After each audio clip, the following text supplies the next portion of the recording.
कहाँ मिलती है दुनिया की असली खुशी।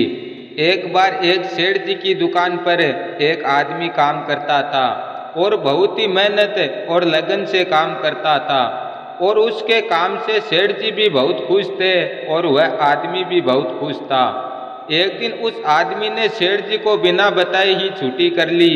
अब सेठ जी ने सोचा कि क्या बात हो सकती है, बिना बताए ही छुट्टी कर ली।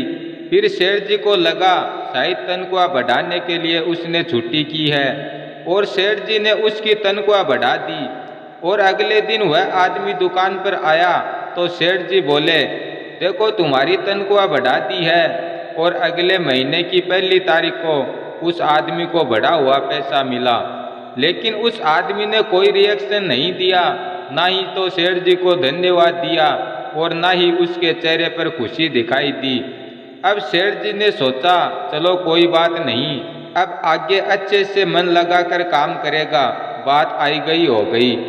कुछ महीनों बाद उस आदमी ने फिर सेठ जी को बिना बताए ही छुट्टी कर ली।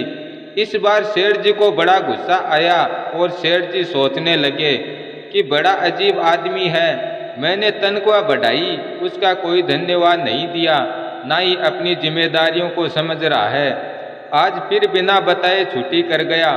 अगले दिन वह आदमी आया तो सेठ जी बोले, इस बार आपकी तनख्वाह घटा दी गई है और अगले महीने की पहली तारीख को उसे घटाकर पैसे मिले।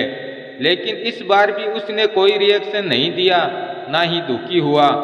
अब सेठ जी ने उसे बुलाया और पूछा कि तुम एक बात बताओ, जब तुम्हारी तनख्वाह बढ़ाई तो तुम खुश नहीं हुए, इस बार तुम्हारी तनख्वाह घटाई तो तुम दुखी नहीं हुए, बात क्या है। अब इस आदमी ने कहा कि मैं पहली बार नहीं आया था, उस वक्त मेरे घर में एक बच्चा पैदा हुआ था और आपने मेरी तनख्वाह बढ़ाई थी। तब मुझे लगा कि भगवान ने मुझे अपने बच्चे का हिस्सा बढ़ाकर दिया है। और दूसरी बार जब नहीं आया तब मेरी माँ का देहांत हो गया था और आपने मेरी तनख्वाह घटाकर मुझे दी, तो मुझे ऐसा लगा कि मेरी माँ का हिस्सा भगवान ने घटाकर मुझे दिया है। अब यह सुनकर सेठ जी ने उस आदमी को गले लगा लिया। इस कहानी से हमें यह सीख मिलती है कि जिंदगी में अक्सर उतार चढ़ाव आते रहते हैं, इसलिए ना ही तो खुशी में खुशी का ज्यादा दिखावा करना चाहिए और ना ही दुख में ज्यादा दुखी होना चाहिए।